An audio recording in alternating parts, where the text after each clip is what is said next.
Hello and welcome, folks, to another edition of RSF Radio. I am your host, Joe Monday, and with me, I have a very special guest. You may know him from his Twitch streams. You may know him from his YouTube series. Or you might know him from just being so good-looking. It's AutoMattock. How you doing, Whoa! Man? I wasn't expecting that third edition. I was like, okay, maybe the music. Good-looking. I'm nice and shiny these days. We can talk about the beats. I'm 30 and old and married. I got the dad bod going on. But you know what? I appreciate it. What's going on, folks? HotDadBods.com. You can find that all at our Street Fighter front page. Whoa! Also known as Jibbo. Back in the day, when I would consider myself a handsome young man. Nowadays, maybe not so much. But again, thank you. I'm glad to be here. No, fair enough. We could get into the SoundCloud because, that's something that I feel like maybe a lot of people don't know about you is that you also cut beats.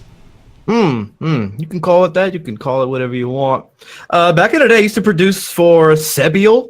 He made YouTube videos about the FTC. Like I want to say he was one of the pioneers, one of the first guys to really do streams, like fighting game streams, like seasons, beatings, that kind of thing. Yeah. He had a website called FrameAdvantage.com. Yeah. And he was looking for music for his videos. I was like, hey man, you do some music. I also made music for Gutex, like Cross Counter, like Ian Cofino. He was making some cuts for the Evo thing. I also made music. I feel weird making this about me, but I guess that's kind of the idea here. I made music for the Evo trailer back in the day for Tekken. I think it was Tekken Tag 2, maybe. Oh shit! Maybe before that with Seth Musey. I didn't realize that. Those are some deep roots, man. Yeah, and sitting back lately, I'm impressed right now. Lately, I've been making some music again. I took quite a hiatus. Maybe once a year, I'd make something. Yeah. But I'm getting back into it for a couple of reasons. And I still enjoy it just the same. It's probably one of the best feelings. You trailed off there as if you had something up your sleeve that you probably can't talk about. I'm not going to press you on it, but I do just want to call that out. That the way that you trailed off was a little bit suspect. You know, they say show your results rather than your plans or something like that. Because, it's like an opposite. Like, if you end up not doing it, then you could be like, well, I didn't talk about it, so I'm good. Yeah, that's an empty cancel is what that is. That's a good OS as far as I'm concerned. Something like that. But yeah, I make music. It's not something I emphasize or really, a lot of people ask me, like, are you going to start making music again? I'm like, it's hard, man. Music is not a simple process. It's really unforgiving. And if you're like cutting things up and actually making it sound good, making something, making a beat, like not really that difficult. Like mixing it and making it sound good is like impossible. I can make something great in like 10 minutes, but I can do something that I'll never get finished. Like I'll be a month into it and be like, it sounds like I can't do this anymore. Yeah. And it's a difficult thing. It's as rewarding as it feels. Like it's the most rewarding thing as far as like content creation for me, but it's also the most frustrating thing at the same time. Do you do live music at all? Were you ever, like the DJ route? Do you no, I can't even play piano anymore. Okay. I could still practice and figure stuff out, but I'm rusty. I used to play cello in high school, and now I can't even do scales. Fellow cellos. Yeah. Bars. Dude, cello's fucking rad. That's like that's a pretty good string instrument.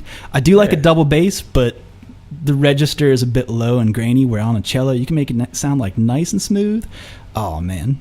Cellos are fucking sick. That double bass on like a clean jazz trio with the double bass. Just picking away at it. Yeah, you can get some good slaps on a big double bass. Man. I'm gonna go, after this is over, I'm going straight to the DAW. Start producing again. Dude, no, cellos are fucking rad. So this is kind of an aside. I actually learned the cello because I had a crush on a girl in high school. Uh-oh. She was in... So you thought the best idea was to lug around across your shoulder this big instrument that like digs into your shoulder while you're carrying it. The story's not that anime. Her down? It's not that anime. It's not that way. Chase her down. You can't even... You gotta sit... You can't walk around with it. You gotta sit her down. I'm sorry to interrupt. There's a whole lap situation there with the sitting there. It's a good... So she was in orchestra and she was a cellist. And I was like, yo, let me get on this orchestra action. I'm going to be a cellist because she played cello. But I didn't let anybody know that. But like within the first week, she had quit but also I had like gone in on like, no, I want to learn cello real bad, and now can't go back on your word. I was like, oh fuck, oh beans. Now I have to like actually learn how to play this and like sit and like do orchestra performances and shit.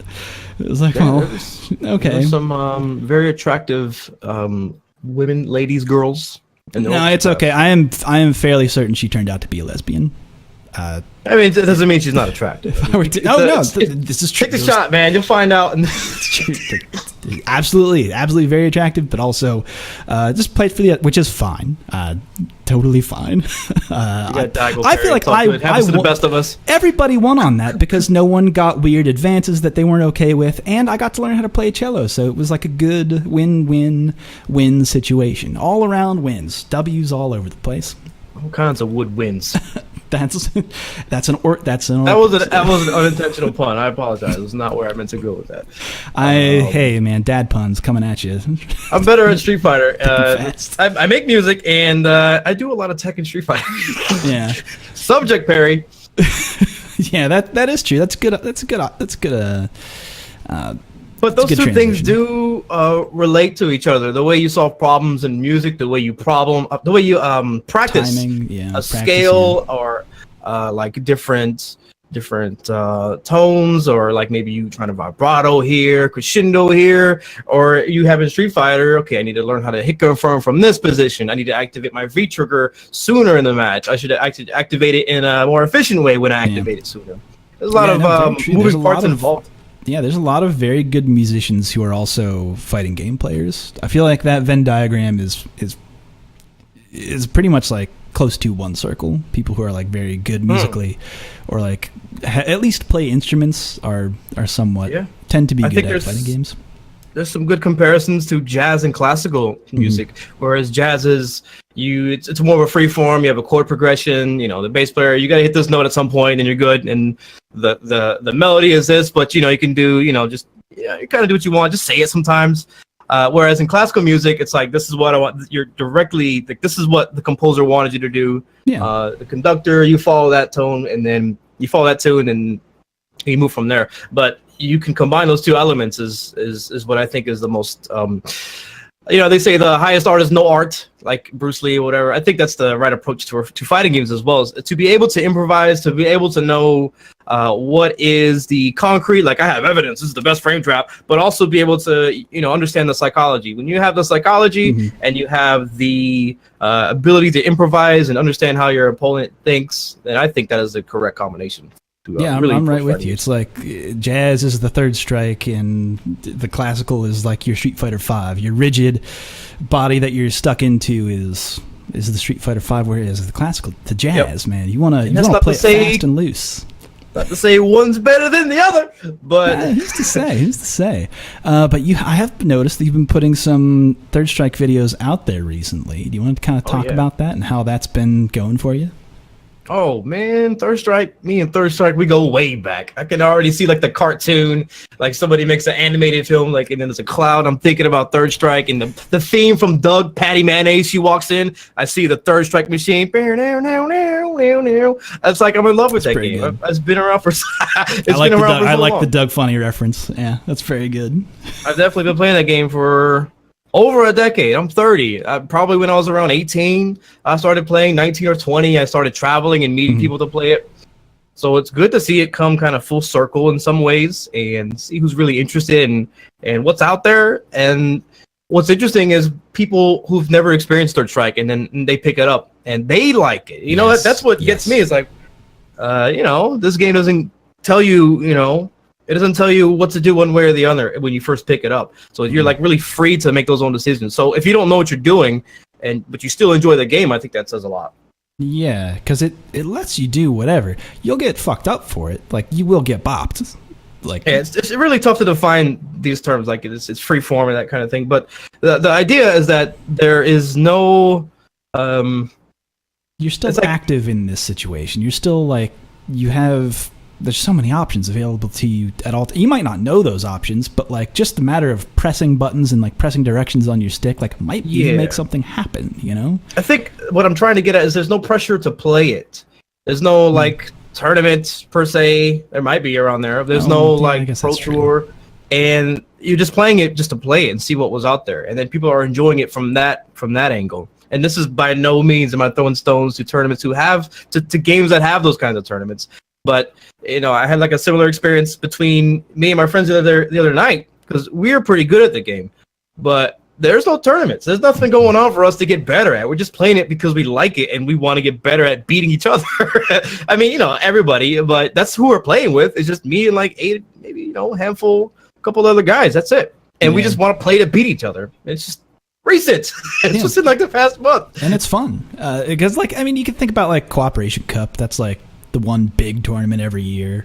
Oh, yeah. And some of them do go. The people that I play with. Oh, really? That's cool. That's awesome. Yeah. Because that's like such a cool tournament. That's such my gosh, crazy fun. It's like I talked about this when I had our live on the show, where it's like it just reinvigorates me every year. It's the start of the year. It's like it's so good. Everyone's happy. Everyone's just enjoying. It's such a fun tournament. Like all the videos hold up to rewatch. Like There's so much to think about watching Kuroda play against whoever, or watching. My gosh, Lucifer, aka Pierrot. The Remy player winning with crouching short and then supreme rising flash kicks out of nowhere. Like, what is this, Remy? It was doing the stupid cold blue kick and it was hitting Nuki. Are you kidding me? Yeah, it's fucking godlike, dude. It was insane. Like I almost. We should probably talk about that run here at some point. Yeah, I usually when I have a typical game. Oh yeah, well I have a typical part of the podcast where if it's just me solo, I'll have like an FTC history of like videos I highly recommend people watch, and I'll link that one of Piro bodying everybody. It's just a compilation video of him at least taking out that OCVing that I forget the team name, but he destroys everybody. And there's a lot to talk about with it. I think it was there was a Hollywood team with Daigo Haitani, yes, MOV, and there's Vanel. There's somebody else that I'm missing, but it was one of the teams. I was like, "Are you serious? That's a team?" And then they lost to Remy. He fucking OCV'd him. But it's just funny because also he went by Lucifer, and everyone was like, "Who the fuck is Lucifer?" Like, oh yeah, and he had like the Remy win poses. He would stick his hand up in the air, like, "What are you doing, bro?" Launching. He's just launching. That's all. He's feeling it though. I was doing an analysis on that the other day, but it was oh my gosh, I just thought about something else. But the team from Okinawa, there was an Ibuki player, and when he went to go celebrate, he did one high five to his friend on the left, and then he had two friends on the right. He went to the first friend immediately, and then he made eye contact with him, and then he switched over his high five, and his other friend missed the high five, and then he looked back, and his other high five that went to the other friend, they engaged, and then they did another high five, and then he looked back and was like, "Oh, sorry, look at my face, I'm playing Ibuki." He doesn't know what side he's landing on. That's for damn sure. Yeah. Oh man, what a good game. But speaking of that Okinawa team, I was in a quote unquote deployment when I was in the Air Force. I spent a lot of time in Okinawa. I actually played the guy who won co-op club. Everybody I played in Okinawa was like just okay, they were decent. Mm-hmm. And then I played one guy. I was like, what is wrong with this guy? I could not beat him. First he was playing Elena against my Hugo, so I'm like, all right, this guy. It's a really, really bad matchup for Hugo. Damn. So then I picked Ken. I'm like, all right, I can't do this. Let's pick Ken. I couldn't touch his Elena. And then, we played like maybe 50 matches. I beat him like 4 or 5. And then on my way out, I was like, Hajime Weste, nice to meet you. I said Subarashi or something, like, you're really good, that kind of thing. And as I was like leaving, he like looked sad. There's not a lot of people to play. But man, that's the guy who won Co-op Cup. He just wanted more sets. That's all it cares about. It was unbelievable. That's all it cares about. I don't know. That's so much fun. It was great. Shout outs to Chris Creasy. He was the guy showing me all the arcades out there. Fucking rad, dude.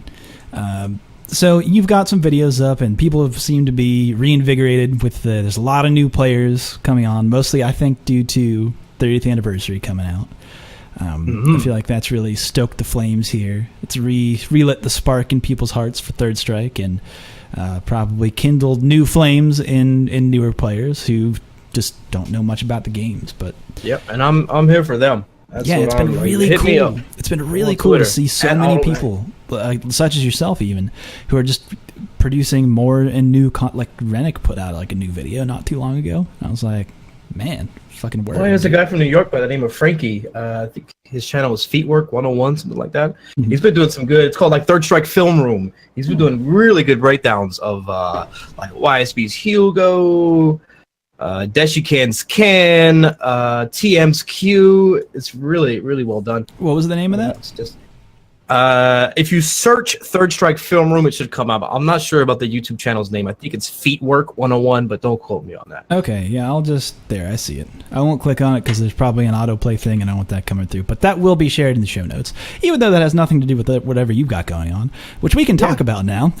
I mean, I got Third Strike going on. If other people got it going on, it is so easy to talk about tangents when you talk about Third Strike because it's just, man, so many options. It's such a good game. It just brings it's like a light shines out of my chest like Iron Man. I feel good about it. And I do, man. Speaking of tangents, when I'm playing Third Strike, so many people tell me, man, you're like so much happier when you play this game. And I think that enthusiasm, that level of enjoyment, it really is just like such a better, positive experience. And it's infectious. It just comes naturally when I play Third Strike. Most of the time, it's not to say that I've never been upset with the game or like, young stupid. I have cursed that game. I've cursed that game a number of times. Hugo versus Makoto, I have cursed that. Or the Q versus Makoto, I have cursed that game.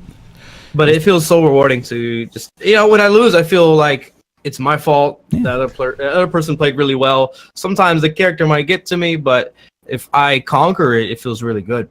Yeah, it's like really easy to, at least to, I don't know, maybe my rose tints are on and maybe as I'm looking at it through knowing eyes of like, whenever you lose in Third Strike, it's like, oh no, I know exactly why I lost. Mm-hmm. Like, that was very, very apparent. I don't know if we have the ability to look back with like fresh eyes and say like, I could tell that as a new player. Like, I don't know if that's true.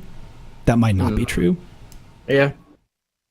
Like, it might not be obvious that, like, your very obvious block string is, like, very easily red parryable. That might not be obvious to new players. Yeah, that's another thing. Is there's different... it's like some things that'll work against other people will not work against a high-level player. Like, if you do if you're Ken and you do his back medium kick against me, you're risking getting red parry 720. But against other people, you don't have to worry about red parry. Yeah. Or, like, Yun's obvious cancels into shoulder. Mm-hmm. Like, it changes. It's so crazy shoulder. When you're playing against somebody better who's good, who knows how to like switch up what they're doing. Something that it's easily like red parry or even just regular parry, because of the way they time it, because of the way I approach it, it becomes like it's reset. That difficulty level is reset because of their approach. Yeah.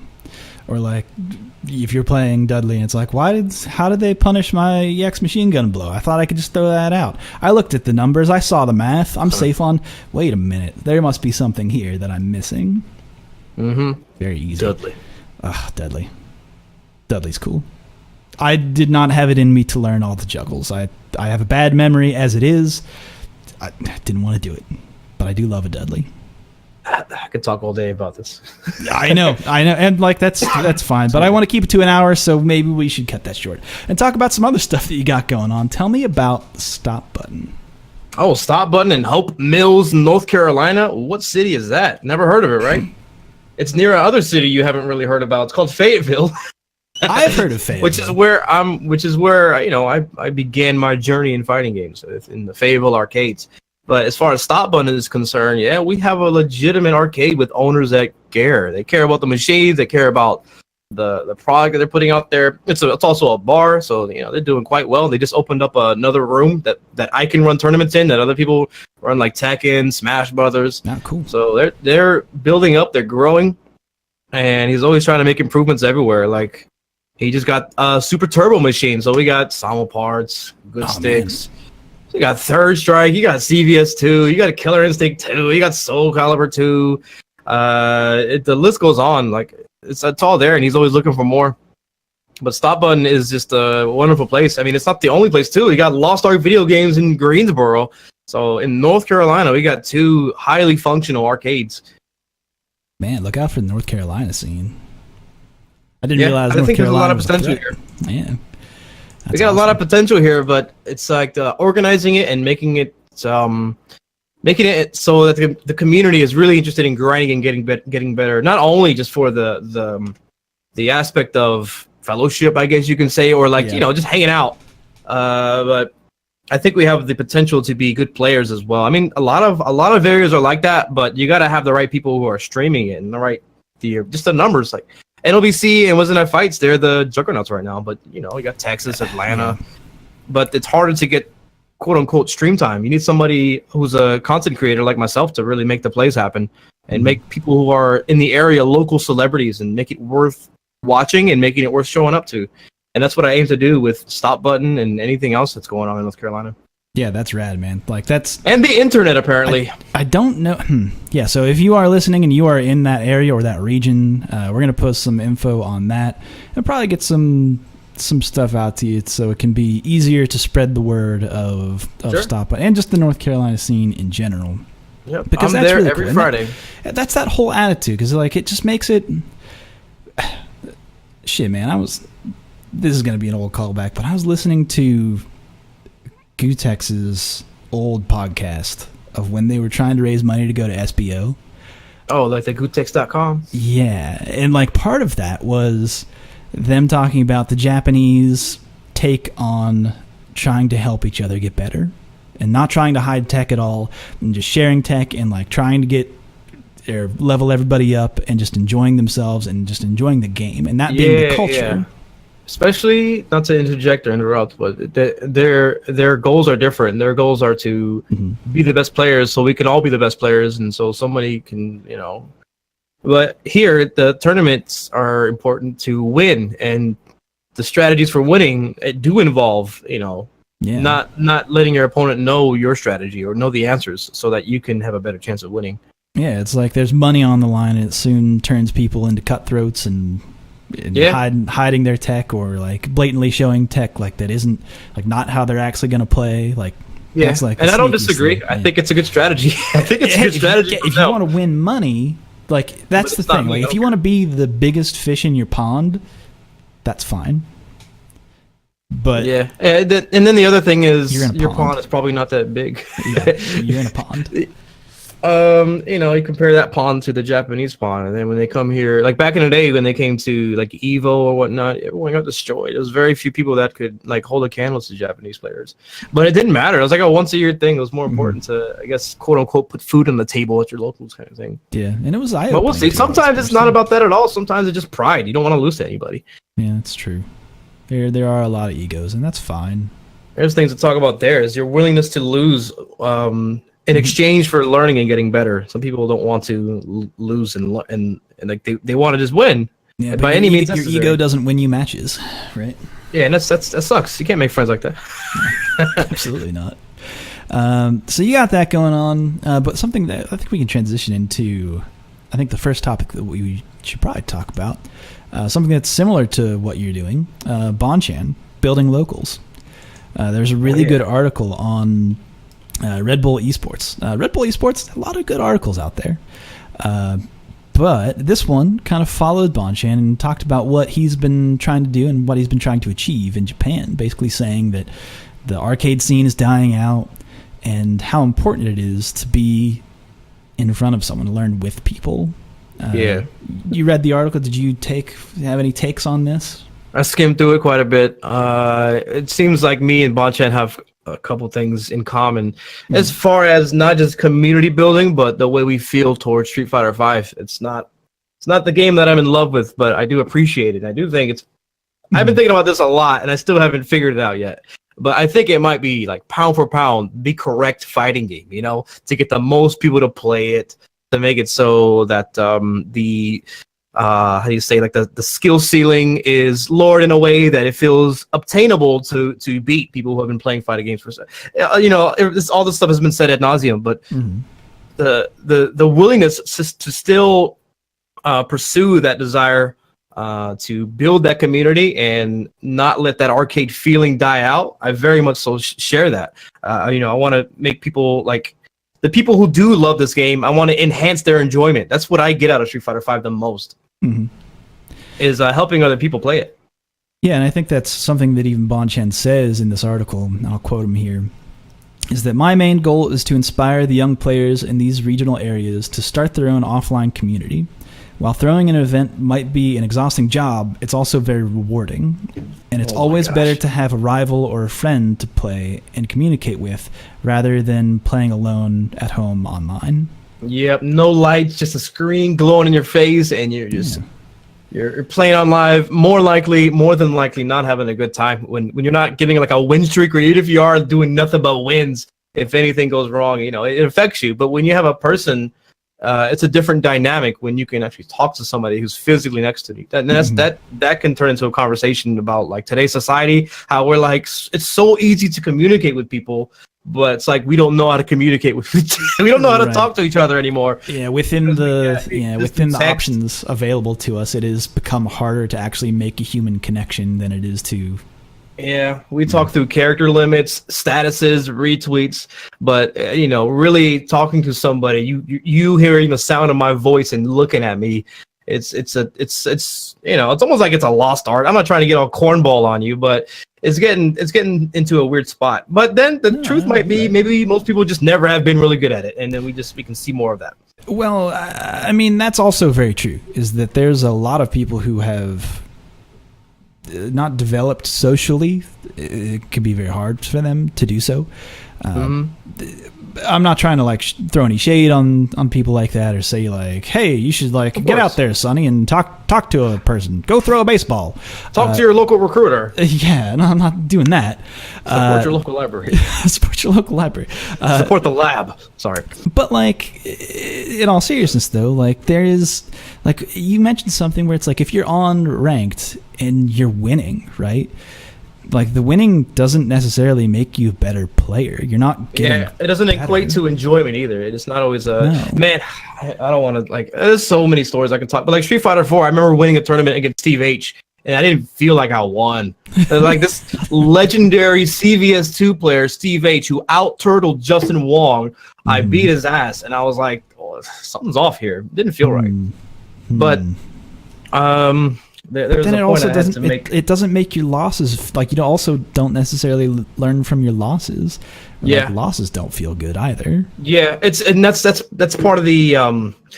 You have to enjoy what you're doing so you can maximize the amount you learn as well, right? So if you're playing online, you're not having a good time. It's going to be harder to break through that learning curve because there's absolutely a lot to be learned online, even though it's not reflective of the offline experience. But if you're not enjoying yourself, then it's going to make it more difficult than if you were playing with somebody. You're having a good time, you're talking, and you're diving into the reasoning behind each decision being made, and the time will just fly. That's what I hope to bring out in that stop button experience. I hope it's like the same thing that Banchan is trying to bring out in those local arcades, because that feeling is such an important part of our lives. I'm telling you, like this has been like a hobby for the longest time, but it's never going away. And that's why it's so when Street Fighter 5 was like, I guess it's always under fire, right?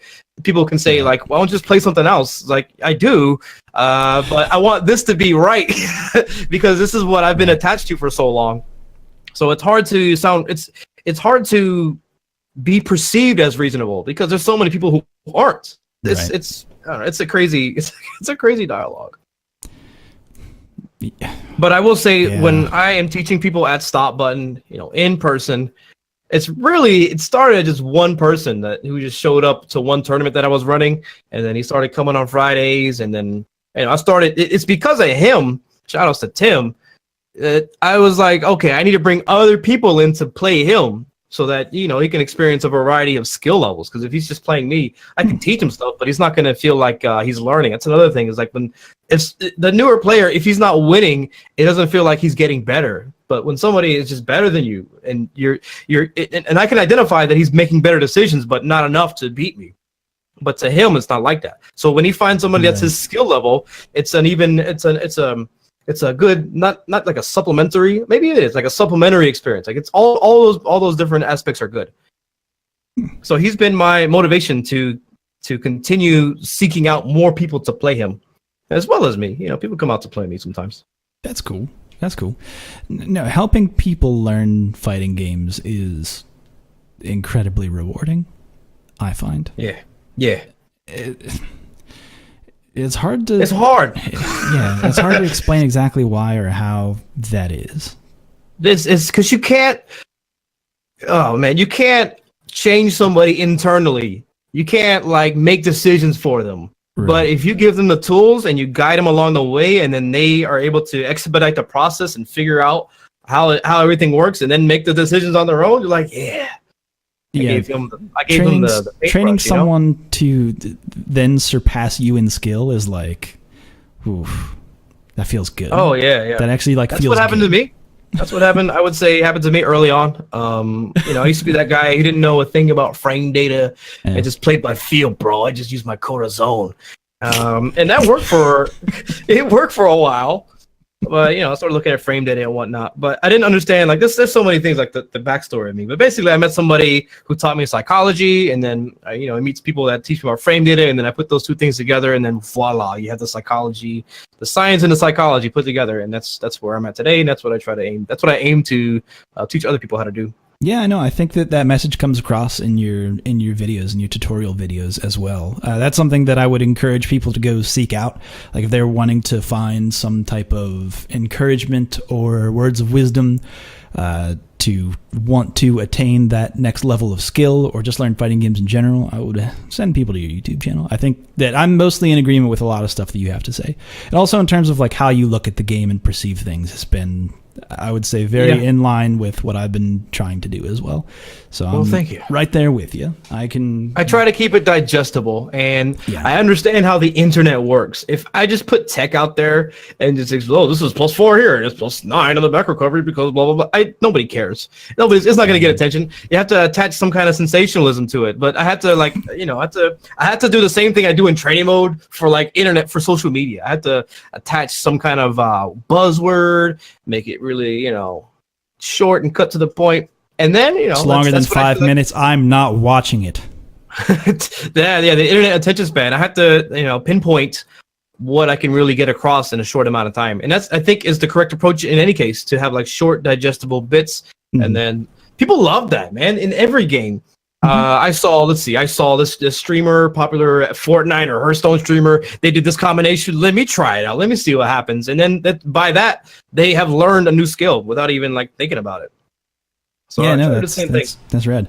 That's kind of like why I split Keith's Gym up into chapters, where it's like, this is just one chapter that will teach you one thing. You read it, you do the workout, and then I don't know if you want more, you can do that. But also you have to read. So that's the difficult part of it. That reading it's not fun to do. I think we can all agree that reading is not fun. Reading's pretty sick, but yeah, I'm you gotta be in the right mood. I'm just kidding. Reading's fucking dope. Support your libraries, folks. This is the second time you heard it on this podcast. 2 times we tell you it's that important. Support your local library. They actually do a lot of good for the community outside of just books and shit. So like, maybe it's worth supporting. Hell yeah. That's a total side. That's another side topic that I didn't think we would. That's an alley I didn't think we would go down on the Art Street Fighter podcast. Yeah. Of supporting your locals, but when I say locals, I mean library. Oh boy, it's gonna be an hour long. Card. It's like fucking free. I mean, yeah, sure. Usually these are typically an hour. I hope that's okay. But we can talk about. So we can move on to the next topic though, because there is. Yeah, so I want to like. I'm not steering the ship here, But hey, man, I don't know. I can go for a while. I'm here. I play it fast and loose. I'm 3 sheets to the wind right now. We can go wherever. All right, I'm starting to see the cello coming across your shoulder. It's honey. Doing a podcast. Nah. All right. Well, we can talk about some Street Fighter V news that we have going on. So recently, there is news. I wanted to cover this because I know that I have you on the show, and don't necessarily want to cover like all the special news. We kind of want to have just an open conversation. But this was big enough to want to talk about on the pod and talk about because this is the big new thing. But there was a release statement from Capcom Unity covering a bunch of stuff that survival mode is changing. That's the thing that people have hated since the release. So there's going to be things in it like you can unlock some battle goods that you can continue the fight if you spend battle goods for whatever that means. The things that might give you more meter, give you more health, things like that are just expendable. You lose them once you use them. But then there's ways to get more of those and certain special costume things, which is what are they calling them? I'm gonna get it wrong. This is not my area of expertise. You're on your own, my friend. I know, that's okay. The fighting chance. The fighting chance thing. So fantasy fortune readings from Manat. That seems like it'll be funny. I'll give it a whirl.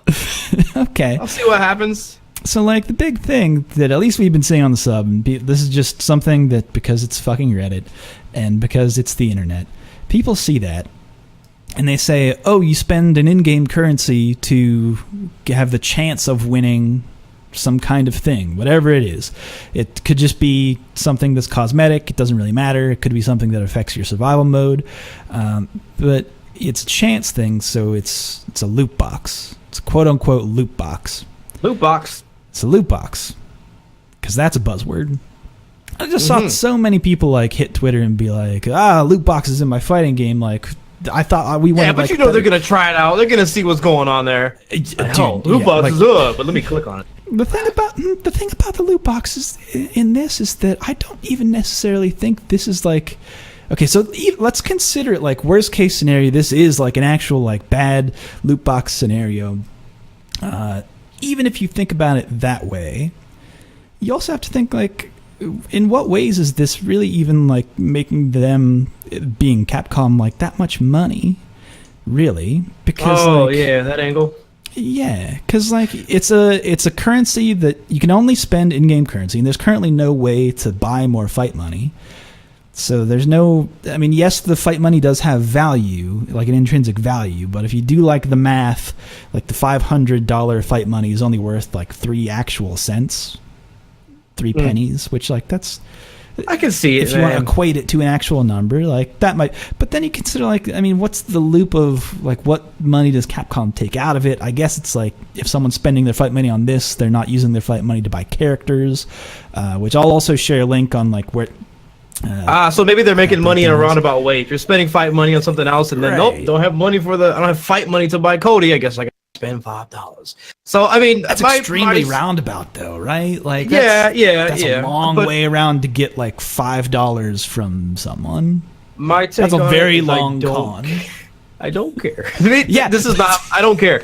It's not. I'll try it, and then whatever. It's like whatever. It's a new thing that doesn't interrupt what's already there. So whatever. I don't care. Very true. But I can see why somebody might have some red flags because it's Capcom. Because they've made mistakes in the past. Chun-Li's face. What happened? And now we got loot boxes. Dude, I get it. Oh my god, I have to do an interlude here because you mentioned Chun-Li's face. I went into my local grocery store and they installed the new like Renta Game thing. And as I was leaving the store, I'm confronted with that meth visage, that horrible visage of Chun-Li's, like the unedited clip, the one where her face is still bad. It is right in the front. I'm like, oh, that's a good way to sell games in this like local grocery store that I don't know if like all these yinzers are going to. This is it's strange, man, and we don't know the inside baseball, the politics that are going on within the company. We don't know those guys. We don't have access to that information. We just get the end product, and it's fair. It's totally fair to comment on it and be critical of it. But sometimes it's like, do you need to be critical of it? Yeah, it's like slow your fucking roll, dude. Like you don't. You by can no just means have no. I'm not above saying how I feel about Street Fighter V, but sometimes it's like, I don't care. I don't want to put energy to care. Right. It's not for me. Yeah. If the people that it is for don't like it, then okay, sure. So what? Is it gonna like? I can still buy Cody for 100,000 fight money. Okay, cool. Don't matter to me. Like, that's all I can. Totally Man, on the Steam version, I can just make a new account and then grind 100,000 in less than like maybe a few hours, and then get the new characters. Like, it's not a big deal to me. There's ways to just be frugal about it. I've actually never thought of that workaround. Oh well, I mean, you heard it here first. AutoMattock Tech. I'm doing an audio thumbs up. That's totally easy, because like the easy trials and like easy survival mode stuff, like you can burn through. You can get a bunch of fight money that way. I did it casually, like in a day, but it's more because like I didn't have 100,000 fight money on my PS4, and I've been wanting to stream on my PC because it's just faster and whatever. And so now I have Cody available on PC. But the problem is that now I won't have Cody on my PS4 until I play enough ranked on it, which I will do anyway. So It's like I don't have to. But maybe the position is different because I stream, I make content, I play the game probably more than most people do, even at this point. Right. So I have more of a pool. I have more time available to actually get fight money. But that's true. Then, and like you get fight money. Yeah. It's $5, man. Like as an adult with a job, I'm like, yeah, I can just like buy the foot-long meatball sub, or I could have a Cody. I guess. Yeah. The other thing I could say is like if people bought the season pass, then they have like literally nothing to do with their fight money. So like maybe they do this. I don't know. Sometimes I made a post on Twitter the other day. I'm gonna try to tie this in about how, and it was just thought vomit. I'm just thinking out loud. I'm like, man, they should make Street Fighter 6 the most difficult game, the most hardest fighting game ever. And it's kind of tongue in cheek, but I got a big response to that. A lot of people liked it, retweeted it. A lot of people were like, whatever. But there was somebody that I responded to the other day, and she talked about something, and I was like, maybe some people just are drawn to that negativity. You know how like some relationships, one of the partners just likes to have that conflict or like to argue. Like maybe that's the internet sometimes. Maybe it's not rational or even people just want to be negative. So I mean, in that scenario, it's just so many people with that same same feeling. You're just like, yeah, let's lean into it. Let's go hard in on something just because I need to. Crazy. I don't passionately ignorant is the way I like to describe it. Yeah, that's pretty accurate. I would say that's fairly accurate. Okay, so. Man, for like being two old dudes talking. We've been talking about the internet culture for a long time, and that's kind of souring. Oh yeah. So my opinion on that. But we can talk about something that's cool that the internet liked pretty much in general, which was the Kenny Omega versus Xavier Woods. That also happened. Oh yeah. That was genius. What a genius. Yeah. I'm sorry. No. I want to hear your take on this because it was a genius marketing strategy. First of all, I don't know how they pulled that off. I'm not like a huge corporation. How do you merge those two things together and then make it but they did it, and they did it in a way that promoted both wrestling companies, the players, Kenny Omega and Xavier Woods, the game, Cody. It was so well done in my opinion. And they suck. They're not good players. Oh yes, absolutely. Kenny Omega probably could be good. Xavier Woods doesn't play it. I don't know if he could be good or not. Well, maybe, yeah, but there's kind of players by any stretch of the term. There's kind of an aside to that where I actually think Kenny was probably sandbagging because Kenny actually has chops. Too. He actually has chops. Yeah, I think so too. But it's like irrelevant. Yeah, it is. The gameplay was irrelevant. They were did not matter. And it was a merger between the FGC, and let me not forget, because James Chen, IFC Ives, Tasty Steve, they held it down big time. And the crowd was there because that's so crazy. Like, this game was enjoyed probably by people like the uninitiated, and that's what's we need that, because I don't know numbers. I'm just throwing this out there. I think we're not gaining people, so we need more people to play fighting games. And if the reason is for this kind of entertainment, I'm down. I'm all for it. Mm-hmm. No, there's something that is if they need coaching, hook me up. About like people who are like, if you're around a big enough crowd of people who are like, oh man, I'm excited about this. Like, you go to a big tournament, and there's a lot of people cheering for something. You are also drawn into it. There's a certain, of course, if Tasty Steve is flying across the Coliseum, I'm where did this come from? Whose foot hit Tasty Steve? Tasty Steve was in frame, and then he was out of frame. Something happened in between there. That was great. Yeah, he took. I watched it again. Took like a champ. Man, there's like top 8s of high caliber players in Street Fighter V that I should probably be doing analysis on my stream. I haven't even seen the last E-League group. Yeah. But I rewatched Kenny Omega versus Xavier Woods. Or like any of the Rage tournament that's been going on. Huh? Right. The Rage tournaments, they've been really good, by the way. There's been some really awesome plays. They've been really good. Yeah, people should know. I just look at High Fight's Twitter. I can't catch the Open Rec, or what is it on? What's it on? Yeah. Like our Kappa stream? I don't know. No, it's on Open Rec, and there's another website that's like some other thing. My friend, I barely go outside. People don't even think I'm Hispanic anymore. I'm like ghost white. Dude, I can't be bothered to click on anything but Twitch and rendering videos these days. If it's not Twitch and I didn't get an update to my phone to remind me to watch the thing, I'm not watching it. Yeah, it's got to be via High Fight. I got time for that's fucking. I love that guy. he's really hardworking. Does a good job of what he does. Follow High Fight on Twitter. But no, it was really incredible. You brought up something where it's like it was kind of like I haven't thought about this, but kind of like a legal impossibility that it happened.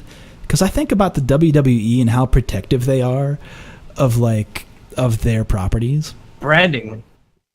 Yeah, dude, the branding.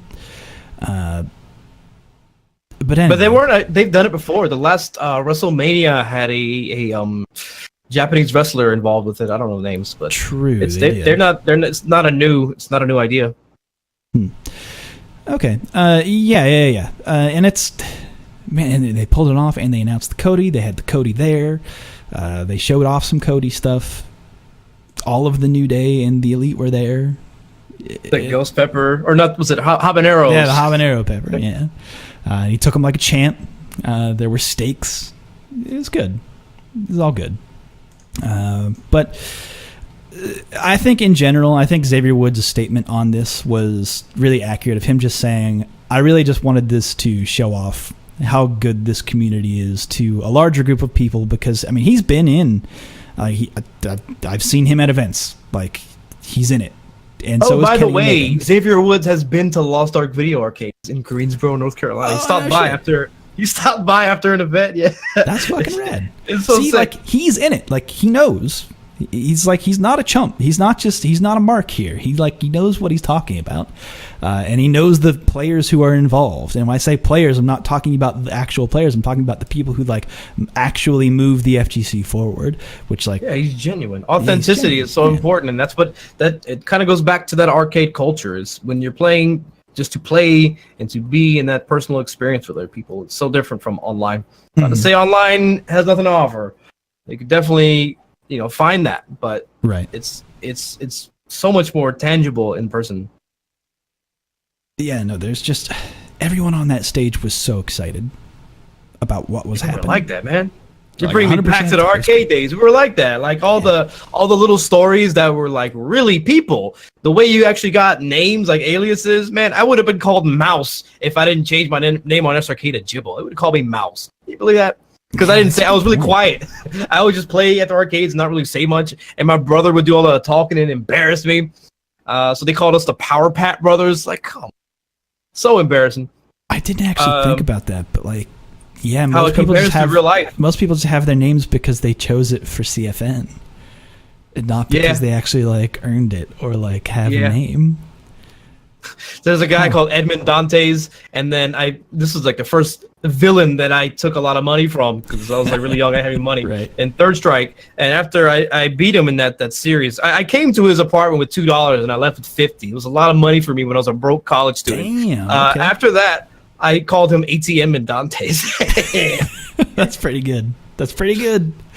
Man, turn $2 into $50. What is this, fucking rounders of Third Strike? This is. Oh, and I lost the first match, so I brought it back. You went from $0 to $1 to all the. That's fucking awesome. Yeah, because the way he set it up, him and his circle of friends would always play for money, because if you weren't playing for money, you weren't serious. But it was probably some other things going on. But the way they had the money matches set up was that the first match you play is $1, and the loser can rematch for $2, and then it can keep going to 3, 4, 5, and so on and so forth until he's like, okay, I quit.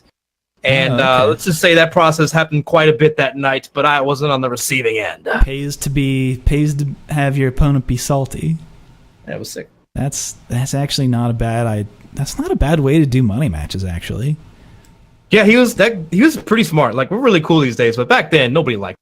I specifically remember a post on SRK that he was talking about his spreadsheet and who's the best North Carolina. This man mathematically broke it down who was the best. And then somebody else responded to him in the simplest post. It quoted his post, and then my friend Dotsy, he said, "Nobody likes you." That was his whole response to everything. I was like, man, Shoryuken is great. I miss the forums.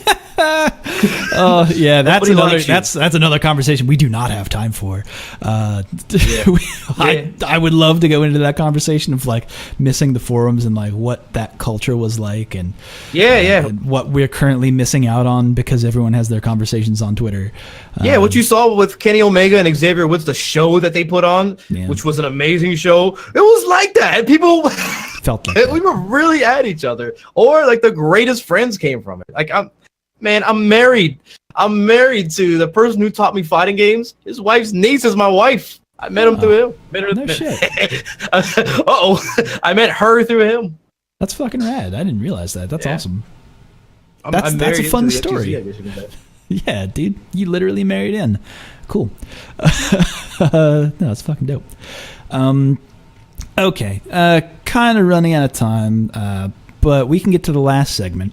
But before we do, I do want to announce that our Street Fighter, the player sponsorship, the Matcherino is live. We're going to have some stuff coming down the pipeline of new T-shirts are going to be up for sale on the Teespring, and all that money is going to go towards player sponsorship. And also, there's some stuff that you should look forward to that will be for sale on the Matcherino. That I was just privy to today that might be worth following. I don't want to say it out loud right now because I have people stalking that page forever and maybe waiting on it. And I want the odds to be fair, but there might be some things up for sale there that might be of value to some people within the FGC. So maybe check that out, and maybe keep your eyes peeled for announcements on our Street Fighter Twitter account and just the front page of our Street Fighter for all that stuff. But basically, what's going to happen is that I've set budgets to send iDrop, El Chicote. Those are the first two that I really want to get out there. And then if we meet the stretch goals, we can send Neon and Tiga to Evo as well. It's going to be... I'm really hoping... I think we can get all four. There are some... I think it is financially doable with the resources that we have, and it's not... It's a doable number, I want to say. That it is totally possible to get all four of those players. Teams R Street Fighter will be strong at Evo this year, so looking forward to that. But that's the last announcement and like news that we have to cover on this show, which leads me to the last segment, which I like to do every time I have someone on. I ask them two questions in this order. What is your favorite normal attack in any game? And what is your favorite combo in any game? I feel like I'm on the Jeopardy and I hear like the doo-doo. I gotta write it down on the desk. You have 10 seconds. Oh, snap. It's already been more than an hour. So the favorite attack is, I don't know. I just chose something that's like sick to me. Because there's so many cool things. Like the first thing that came to mind was Jin's roundhouse in Street Fighter Cross Tekken, but that's not really enough to talk about. Like honestly, I want to like really put some points out there for like really simple attacks, but really effective attacks. Oh, that's big and beefy. It looks like it hurts. It's sick. it's really slow, but the distance. Anyways, that's not my favorite attack. Yeah, so the move has some qualities to it. It's quite good. I mean, it got me a top 8 Evo, no big deal. So Ken's crouching medium kick in third strike would be my favorite attack. Okay, can you tell me why? It's a pretty like utilitarian move, I would say. But what do you like about it? Oh man, when you combine it with his super art Shippujin Raikyaku, it turns into a very, very, very, I know it's not a good word to use, but very powerful tool in the neutral, in the footsie range. So by itself, the crouching medium kick, it has great mid-range. It's fast enough at 6 frames to where it's an excellent whiff punishing tool on its own. So the way that I've been measuring lately how you can react to things is by their total animation frames. So in Street Fighter V, for example, I've measured that I can react. My limits, and even the people that I've tested, the limits are around 16 frames, a window of 16 frames. So if I have something that's a startup of 4, where you are specifically looking for it. I think that's important to say. Yeah. It's a limits. It's not something you're always going to get. You have to be looking for the most part. So if I have a move that's 4 frames of startup, and then their total animation is 20, then I can reasonably react to it and whiff punish it. If it's below 20, then I'm being proactive, or I'm not verifying that the situation has confirmed. Right. So in Third Strike, that window of time is decreased because the game is played on a CRT. Perhaps it's more responsive. Whatever the case may be, I can lower that 16-frame window to around 14-ish. So now I can use that 14 number and then add that to the startup of Ken's low forward, which is 6, and now I'm back at that 20 coincidentally. So anything that's like 20 frames or more, I can reasonably whiff punish. So if I take the same move, Ken's low forward in Third Strike, it's around 28 total animation frames, which is 8 more frames than what's required for me to react to it reasonably. So I can whiff punish Ken's crouching medium kick with Ken's crouching medium kick. So that means I have a powerful medium range tool that hits low and can go into super, but it's also dangerous to whiff because my opponent can react to it and then whiff punish me just the same. So it creates an intricate dance between, am I in range of low forward or am I not in range? Do I want to step back? Do I want to low parry? Is he going to hit standing roundhouse and kick me while I'm trying to low parry? It's so sick, Third Strike neutral. I know I'm talking it up because I love the game. Whereas in Street Fighter V, just to give you a comparison, I'm not trying to say nothing. I think there's a comparison to make here. So in Third Strike, that 28 total animation low forward is around 7 frames less in Street Fighter V, and Ken's low forward. I should check the start just to be sure, but it's harder to whiff punish and it has less range. So the neutral, as far as those medium attacks, it's not the same if you compare it to the medium attack of Ken's in Third Strike. So when you combine that crouching medium kick with super, there's more things you can do. You can do crouching medium kick into jab DP and then car DP. It feels good to do it. You can do it just outside of range where they might whiff punish you, but they might also extend their hurt box by doing a normal, and then you don't have to confirm. You don't have to confirm into super. You can just empty cancel, like you mentioned at the beginning of this podcast. Empty cancel into super, and then it'll collide and then activate. And then there's other methods of canceling into the super. With that whiff punish in mind, you can low forward and then confirm the super because you're whiff punishing them with. Right. And then in the arcade, I would say at the arcade only, probably only, you can hit confirm it by itself, low forward super. It's very difficult to do. I think you can do it. It's not as easy as Chun-Li's low forward super, but it's there. True. And then there's one more. But wait, there's one more way that I know of to confirm into Ken's there's more. Super. Yep. Crouching medium kick into Shippu Genrai. Now, if you measure your meter to where it's about to complete, but not totally, you can do crouching medium kick into super. It has to be at the specific range, your meter. Yeah. Where if you hit them, you gain more meter, but if they block it, you won't gain enough meter to complete your first bar. So it's called, I believe it's called DED. I don't know why, but it's cool. There's my pitch for crouching medium kick in Third Strike. Yeah, no, I actually think that last thing that you brought up is something that I think really applies to Street Fighter V with VTrigger cancels, because crush counter gives you V meter. So so people who have like normals that they might want to throw out, that they might be in range to get full V trigger if they connect with a crush counter, can just empty cancel with V trigger with that button.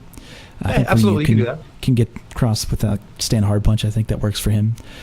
You can choose to do that. You can choose to do that if because the crush counter window extends the buffer window, so you can react to it and then cancel later, or you can choose not to. Yeah, that's true too. But yeah, no, Ken's crouching medium kick, super useful, super fun.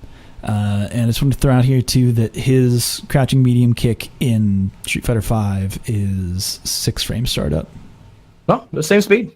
Well, it might be faster. I think the frame data from the website I got it has the active frame, though they're not the same frame after startup. So it might be faster in Street Fighter V, but the total animation frames and the input delay in the game and the range at which it would hit probably less, more than likely. Yeah. The range. I'm trying to be all confirmation biased, but nah, man. I mean, that's just a thing in Street Fighter V where like crouching medium kicks just don't have the range that. They don't play in the same ranges that they used to in other games effectively. If you really want to try and compare other fighting games, if you look at like Street Fighter 4 or Third Strike or even or even Super Turbo, like Street Fighter 2. If you want to look at that, like the ranges are significantly different. Ask Ryu. Ask Ryu how he feels about his low forward days. Oh man. Street Fighter 6 is just the hitbox only goes to his knee. Yeah, but this isn't me saying that there is no punishing goals in Street Fighter 5. They're there. It's usually against heavy attacks and or things that are like set up where you can do like set play with punishes. There's the long and short of it is the long and short of it is the aim of when you time your buttons has changed in Street Fighter 5, where it's preemptive rather than reactionary. But that's not to say that reactionary is not included. It is a part of it. I would say maybe like a 20%. It's what you should focus on. But the where you make your money is with crush counters, and you don't crush counter the startup of normals on reaction. No, it just doesn't work that way. That's not how the game works. Okay, so that's a good normal to choose. I like that. It's a very good answer. But then to your second question, favorite combo. Oh man, it's so hard to like put so many ideas into one concise statement. That's fair. Totally fair. The favorite combo kind of throws me off. I get it. I understand where that could be coming from because there's some sick combos out there. I had some cool stuff in Marvel 3 and some just generally visually pleasing things out there. But what is pleasing to me visually is sequences, which maybe can be categorized as combos, like a sequence of events. And what's more like what I show more favoritism to is interactive sequences, and that I would like to categorize as a combo, if you will allow it. Let's explore this theory that you have. All right. So I play Hugo in Third Strike. He has a super art by the name of Gigas Breaker. You spin the stick, 2 circles. Some people call it a 720. He talks in German. It's sick. I love it because it lasts so long. I can go to the other side of the arcade machine and talk shit to my opponent while he's. And sometimes I record it and put it on Twitter. So look out for that. The thing about 720 is it's a grab. It's a 0 frame grab. So if I have activated it and you are not airborne and you're close to me, which it has great range, if you're close to me, you're getting hit by a 720. It's going to do a ton of damage. If it doesn't kill you, I get a good setup after it. So on defense, if you have Hugo nuked down, if you have him knocked down, you might want to either stay away or jump away as I'm getting up to bait me to do 720. Now, there's another thing you can do on top of that with that jumping away. And there's a reason why you don't want to neutral jump, but maybe I'll get into that. If you jump away with Ken, or maybe like Makoto's jumping medium kick, if you jump away and hit roundhouse, you'll avoid the 720, you'll kick me in the face, and then if I like throw on wake up, I'm going to be standing up, you're going to hit me while I'm trying to throw you. There's a lot of good reasons to do that jump back roundhouse. Now, since you're doing a jump back roundhouse, because I have 720 available, I can guess a forward parry. If you time it well enough, I can't backbreak you. That's Hugo's air grab. I can't grab you at the air in time if you time your jump back roundhouse enough. But I can still parry you. So if I parry you after you jump back with that roundhouse, you're going to be in a landing animation. I'm going to recover from my parry, and then I can dash up in 720.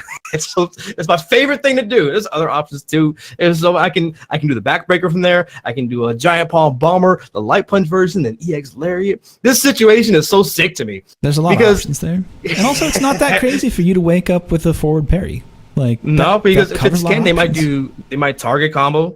If they forward parry, I can still break a throw. I can forward parry and then throw really quickly. But then I'm committing to the throw, so then they can like backdash and punish it's like, man, Third Strike is so sick. It's one of those things where you kind of have to react to the parry that you threw out. And then there's some characters who might be able to recover in the air in time after I parry them. So some characters, if you do like even Hugo, if you parry my jumping light attack, I can do another one. I can come down with another one. So then in that case, I might want to backbreaker you. But some characters, they don't recover in time, and then I dash up 720. They cannot jump away from it.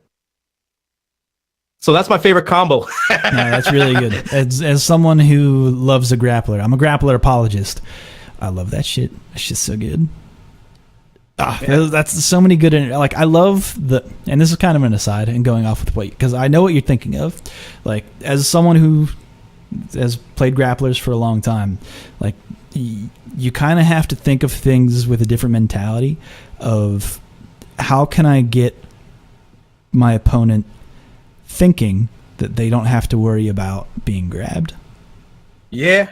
Yeah, Hugo in Third Strike is very much so at the mercy of his opponent's mind, and that's why I picked him in the first place. Because growing up, I played Yang, I played aggressive characters. I would consider Gen kind of an aggressive character in Street Fighter 4, and I also made some marks with him. But I went back to Third Strike after the release of Street Fighter 4, and I wanted to work on what I was weak against, and that was being at their mercy, not overwhelming them with offense. Right. So forcing myself to be defensive and to play a challenging character at the same time. Hugo is definitely he's not the best character in the game. No, I don't think he's as bad as people think he is. Not at all. No, absolutely. But he takes a lot of effort. But he's so sick. Like he deals good damage, and he's got the threat of Gigas. Even if he doesn't go in with Gigas, I think his other critical arts have good damage and good. Oh, Hammer Frenzy's better. Hammer Frenzy. Hammer Frenzy. Like, yeah, Hammer Frenzy. Hammer really Frenzy, good. I think, is the default super to pick. But 720 is it's just so cool. It's just so much fun. You definitely want the 720 in certain matchups, but you definitely don't want it against other matchups. Like there's just not as many opportunities, let's say. For you, I think Chun-Li for sure. You play Hammer Frenzy. Yeah, Yun, I think he plays 720. Yeah, absolutely. Ken, it could be either one. Dive kick coming. Guess what? You're done. You're done. Yeah, if he doesn't space it correctly. Oh man, let me tell you, man, that's so it's good. My favorite when he whips a dive kick and I standing 720. Oh, let's see. That's how I feel about Q. Is parry the dive kick, deadly double. Man, Q gets 3 taunts in. He's ridiculous, but if you can't get to that point, he's a walking dumpster can. Yeah, no, he's trash. But he's really fun to play. He's really fun to play. He is super fun to play. That's why I love Hugo too, because Hugo has like good normals. I feel like he is explosive in the ways that like Q probably isn't explosive. Dude, I fucking love Q. Off topic, but it's okay to have bad characters, quote unquote bad characters. I'm totally fine with that. Oh yeah, Sean sucks, but I like it. This is something that I've talked about. I might have talked about on this podcast before, but I don't necessarily think game balance is important to having a fun game. Those are not equal. Like, game balance does not equal fun gameplay. Like, some of the hypest shit I've ever seen is like someone overcoming a bad matchup and like bopping. Oh yeah, like Rocket Raccoon or Frank West grabbing Phoenix out of the air. Yeah, that stuff's incredible to see. Where you're like, oh, like I know, like mathematically, this should not work out. Like watching, like watching Perot like body people in the Cooperation Cup was like, oh damn, like this, I know this shouldn't be happening, but he is wrecking house. And it was Alioun on a Born Free interview. He was talking about like skill and how like the game's default universal things, they can allow characters like in Third Strike that are lower tier to shine through the player's skill. Yes, I think that's really important to have that to contribute to the fun factor when you have default mechanics that enhance what you are able to do as a player. That reward player's skill. Yeah, and it's sick. Man. Dude, watching like... When was the last time you saw a sick VTrigger comeback? I'm just saying it.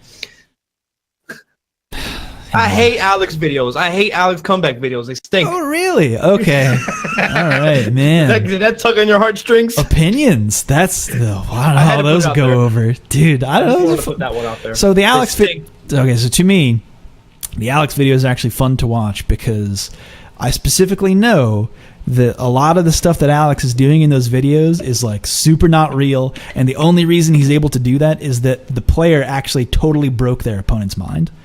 Because if their opponent was thinking like for a second and didn't crack, then there's no way Alex should actually win in those situations. I think that's how Alex wins. It's the only way he wins.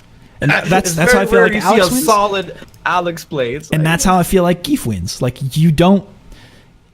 you beat those characters by not cracking. You have to mentally stay stable. I agree with Geef. As far as Alex, I explored the character when he first came out, and then him in a really scientific. Like I put down a document, write down everything. Yeah. Makes sense. Most of the time, I was like, I think you need to be gimmicky sometimes. He needs to do that sometimes. Yes. You can't be solid with him. And that's not saying that's not, you shouldn't ever be solid. You should be solid in some scenarios, but I do feel like the character doesn't work by the book, by the numbers. No. So it looks, I hate to say egregious, but I don't know. It leaves a bad taste in my mouth when. No offense, Demon Dan. They're great videos. I can appreciate looking at it from that perspective, but from my perspective, just looking at it, what the player probably had to do to set up that comeback at the end or set up that perfect win, then I'm looking at it from that angle of what the player has done to then create that their ability to do that, because I feel like Alex just doesn't produce that. You can't just go in and press buttons and win with Alex. Like, I feel like there's conditioning that's involved. I feel like there's a lot of things that go in. But hey, that's all my opinion, and you're welcome to I actually like that you didn't. It's okay to disagree. It's okay to disagree. It's okay to have a clashing of words. It's more about the disconnect of interaction. Like I described that situation before. Mm-hmm. Oftentimes I feel like it's not conditioning. Maybe it is in that realm of random where he needed to do a desperate play. The opponent had to make a desperate defensive decision. He was wrong, and then Alex steamrolls.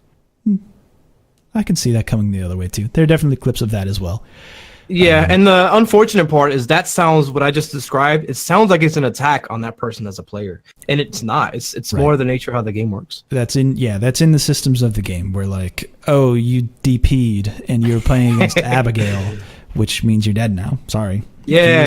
Abigail's like a more effective version of what I described with Alex. Yeah, effectively that is Abigail's game, right? Like, if you DP and he blocked it and he's fully loaded, you don't get to live anymore. I'm sorry, but it's like there's that one moment. It boils down to that one moment. Yeah, I think Arturo described it maybe in like the Salt Factory, but the match doesn't start until VTrigger, and it's true for like many characters, not like specific to just Alex or Abigail.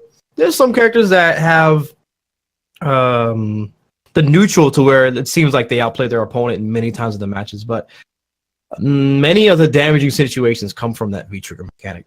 And I do think they made a choice in the right direction of making the game a little bit more solid by increasing the scaling from VTrigger activation and crush counter, which by the way, I recommended that in a tweet. Before the patch came out. Those things were suggested in the past, also on our Street Fighter as well. But regardless, yes, I think that was an agreeable decision to make, except in Geef's situation where it just hurts It just hurts Geef. Yeah, it's got to be decisions hurt Geef. Sometimes I describe the game as if they maybe designed it into a wall that they can't really expand on it. They have to take away and move. They have to work with what is already there. So the game, I don't think is ever going to change from the way you hit people in it. But I do think they're going in the right direction by nerfing the damage values. Right. It's hard to say if they would ever be willing to make dramatic changes to the systems. Like, I'm not saying like take VTrigger out entirely, but like make it dramatically different, or like make it so. Yeah, I don't think you can. I don't know. I think it's working. I think it's normal ops. This is how they intended for the game to be designed, and I don't think it's a wrong choice, but yeah, it's just a choice. It's just what this game is. I think the attempt is what is. I think it was the correct attempt to get the most people to play your video game, because it's nasty out there in the game development. Oh yeah, there's a lot of good fighting games to choose from. You can't survive if nobody's playing your game, Yeah. So I get it. Yeah, it's true. And in fighting games, it incites that feeling when you lose. They're like, I don't want to play this anymore. Yeah, and they're when making you're winning. They're making more decisions now for newer players to hop in and get enjoyment out of it, which all good things in the right direction. And I think even with all those things, and regardless about your opinion on Street Fighter, not yours, but like the general you of the public, right. Regardless of your opinion on it, like it's what the community has, and people are still enjoying it. And the fighting game community is just like kind of as strong as ever. Like it's still moving in a lot of really good directions, and there's still a lot of really good people in it that are making. Oh, for sure. That's one thing that I would not put no debate there. The fighting game community, the people within it.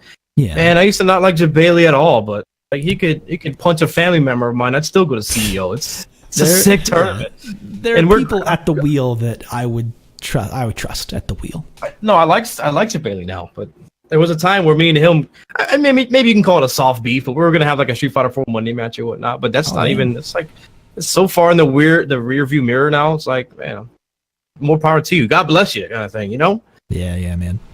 But I do wish that they did more. Capcom, I wish they did more on teaching people how to play their game, whether it's inside the game, whether it's an in-depth tutorial, an introductory to frame data, maybe, or psychology, because the Tramos, they're not doing it. I mean, they might have some ideas that might inspire some kind of thought, but there's no direction. And maybe they're relying on the community to do that. Like maybe they think it's a better route. Maybe it saves on like budget, but I wish they would teach people how to play their game. Long and short of it. That is my whole mantra. Listen, man. If you want to, if I have a little bit more time for this, like that has been my whole thing. That is why Geeks Gym exists as a tutorial series, because the game came out, the game positioned itself with every bit of marketing. It was like, new players totally welcome to this game. We're making little concessions on like how you do combos that like pros might be a little upset about, but it gets new players playing, and new players will love this game. Like the onboarding process. Here we go. But it's not the right approach. If you're making your game to be competitive for an esports thing, you need to teach them how to play the game. Combos don't tell you anything. They don't tell combos you are not. Jack shit. But that's the person. What they do teach you targeted to want to learn combos. They want to learn combos, but combos is not how you play fight. What they do teach you, specifically in Street Fighter V, is that all combos start with a jump in. Yeah. Think about that for half a second and go, oh, dang, that's so wrong. That's like the most wrong you can be. Oops. Anti-air line attacks. Oops. Just take these out again and again. Oops. Sometimes I think it's a clever plan to like introduce people to anti-airs, that kind of thing, and then slowly take those tools away so they have to use real anti-airs. But that's a bit nefarious. We'll call it a happy mistake, right? I don't know. I think that would like require foresight, and I don't know if that's necessarily what's going on here. But dude, I'm totally with you. Another part is communication. Is we don't know what's on any of the devs' minds. They're getting better at it. Maybe not on the devs' minds, but definitely from like Capcom from a position point. They've hired a lot of new people, like a lot of like good people that like the fighting game community already knows, and like I don't think I've interacting with. Of the people that I met at Capcom, 0% of them have been disagreeable or unlikable people. Like Andy, Damon, of course, Combo Fiend and Hans, they were great. Like everybody I've met. Andy's not like old FGC like at all. He was like fascinated by some of my stories. I was telling him like when I was in Florida, he was like, "Wow, really?" He's really engaged in the content. Mm-hmm. So there's absolutely great people working at Capcom, especially the esports side. But I wish there was more of a connection to the production of the game itself. Yeah, that unfortunately I will recuse myself from commenting on that. That'll be off mic, but regardless, folks, that's I think that I've had you long enough. Is there anything else? I think that's a good place to end it. Is there anything else that you would either like to recap or pitch again before taking off? Just what I'm working on now, man. Just building up the local community in North Carolina. Stop Button in Hope Mills. I'm there every Friday teaching. Greensboro, there's a place called Lost Ark Video Games. You should definitely check them out. Dan, he's an owner. He's the owner. He's great. Those are like the local places. But as far as like my outlets for content creation, you got the YouTube channel, youtube.com/Jibbo. That's JIBBO. And of course, my Twitch stream, twitch.tv/AutoMattock. That's Auto MATTOCK. Same for Twitter. And that's about it. Thanks for having me. Oh no, it was a pleasure. Great conversation. I love talking about Third Strike. Yeah, fighting games are sick. Third Strike is sick. Street Fighter 5 it's been doing good things. The communities around Street Fighter 5 are sick. I think we can agree upon that. I think that's where Killer Instinct's sick. Tekken 7, I think, is the best game. DBZ has been creating great storylines. Yeah, we're in a good time. I feel like I'm alone in this opinion, but I don't love watching DBZ. You're whispering. I feel you. I got bored of it. I got bored of playing it, but I think it's. I like playing it. Playing it is fun. It's fun to touch. I think it's better than Street Fighter 5. I think it's a better fighting game than Street Fighter 5, but it's hard to enjoy watching it. But that's not. I mean, that might just be me because Yeah. it's hard for me to watch Street Fighter 5 these days. That's a very me problem, which I'm comfortable admitting. Tekken 7 though, oof, Yeah, that game is sick. that game is Tekken 7, I think, is the best game right now. so good. Playing Tekken and like knowing even just a little bit about Tekken will help you enjoy Tekken. This is not a Tekken podcast, but I am throwing it out there. If you can learn a little bit about Tekken, learn a little bit about what's going on and why, like, you saw someone get hit with like an up forward 4, and you're like, and the crowd has gone wild but you don't know what the fuck's going on. That dude's about to lose a lot of health. What's gonna happen? And it's so good. Tekken is sick. Tekken is sick. Tekken is sick. All right, that's a podcast. I'm Joe Monday. You can find me at Super Joe Monday on Twitter.com or at Reddit SF, which is the official Twitter account for the fucking subreddit, which is our Street Fighter, which is where you're finding this podcast. But that's the show, and we'll be back next week, same time, same place. Every Thursday is typically when the show goes up. We've got the tournaments on Monday and Friday, so look forward to the West Coast tournament run by Kamikaze Warrior tomorrow. He might have told me. Yeah, he can do it. Never mind. I'm just saying it out now that he committed to that. Anyway, that's a show, folks. But until next time. I got one more. Oh, you got one more? Please pitch. Okay. Shout outs to GK, aka the NoHo Dojo from North Carolina. If it weren't for him, we probably wouldn't be playing third as hard as we have been, and then we wouldn't be in shape for the So shout outs to you, my friend. All right, man. Hell yeah. Great way to end it. Take care, folks. Shout outs. Peace. Peace.